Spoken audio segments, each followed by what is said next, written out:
Morning everybody, welcome back to the channel. Obviously last week was very short working week thanks to the Queen's Platinum Jubilee weekend.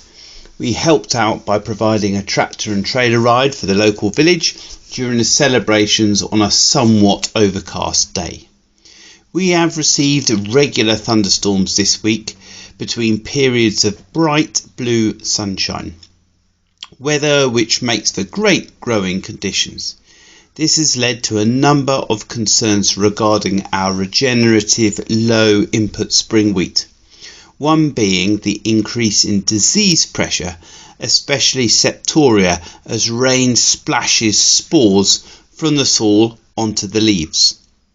Referring back to a previous video, what factors influence regenerative yields, and the trials data from last year, a robust fungicide program gave a yield response of 2 tonnes per hectare even in a low nitrogen system. Therefore, much as it disappoints me, I have agreed to a 2-pass T1 and T2 fungicide program in the spring wheats. Spring wheat, especially our variety Lennox, has the potential to rocket through the growth stages. This is one of the reasons we really like it for weed control purposes, as it, like spring oats, simply outcompetes the slower growing weeds. However, like spring oats, there is a danger that the crop can go flat. So these are spring oats. They're being grown for a human consumption contract, and they're very ripe on the top, but they suffered from a storm which has pushed them all over sideways. Flat crops result in lost yield and can seriously challenge our ability to establish cover crops by broadcasting into the standing crop. Our agronomist has suggested a plant growth regulator application. Plant growth regulators, or PGRs, are compounds that modify the plant's growth and development. They are widely used to shorten the internodes and create a denser, tighter and smaller plant. Gibberellin, for example, is a type of plant hormone that makes plants taller and skinnier. Some PGRs are gibberellin inhibitors whose actions prevent this taller type of growth. The benefit for cereals is a shorter, stiffer plant, less likely to lodge or fall over. But PGRs do come with risks. They can result in the production of late tillers. These young shoots may not make it to maturity and will cause harvest headaches with reduced weight, which has been frequently documented.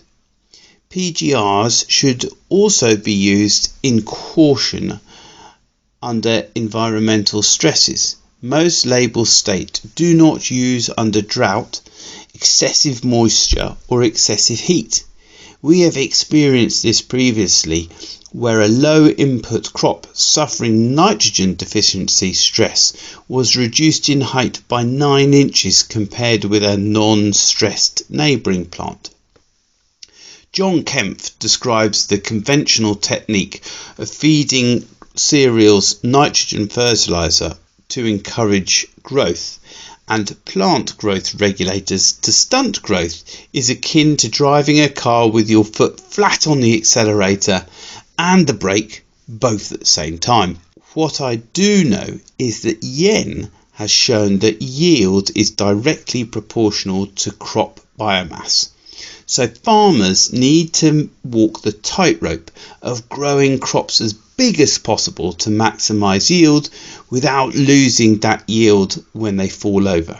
We have therefore been looking into silica as an alternative, but I'm waiting for the results of our SAP analysis before committing to this alternative strategy. However, the post office has finally managed to deliver our conventional foliar winter wheat samples to the lab. We are in the normal range for most of the nutrients except for a few deficiencies. Firstly, sulphur. We applied 100 kilos per hectare of 3331 nitrogen sulfur product on the 6th of April, providing 32 kilos of sulfites per hectare. So I find it interesting that the crop is still a little short. Secondly, potassium is low at 2.37% versus a recommended 3%. You may recall the original reason we checked this field was because it has very high soil potassium indices of 5 or 900 parts per million, and I was worried about magnesium and calcium antagonism. But here we have a foliar test with normal magnesium and calcium but low potassium. Interestingly, we had a very similar result last year with a low input field only about 500 meters away. Again, soil potassium is index 5, and yet foliar analysis showed it low. However, at least last year's sample showed calcium and magnesium were low too. What is certain is that these high potassium soils are growing plants deficient in potassium. The causes of poor potassium uptake include incorrect pH and excessive calcium or magnesium salts.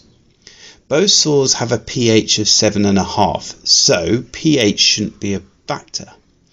But they are both on the transition between a chalk hillside and the vale clay, so excessive calcium may be a factor. Any thoughts you might have would be appreciated. My guess is we'll try a foliar application, possibly Curus, to try and lift potassium levels before the heat of summer hits, when the plant will need potassium for stomata activity. Well, that's all for this week. Please like, subscribe, and we'll see you next time. Bye.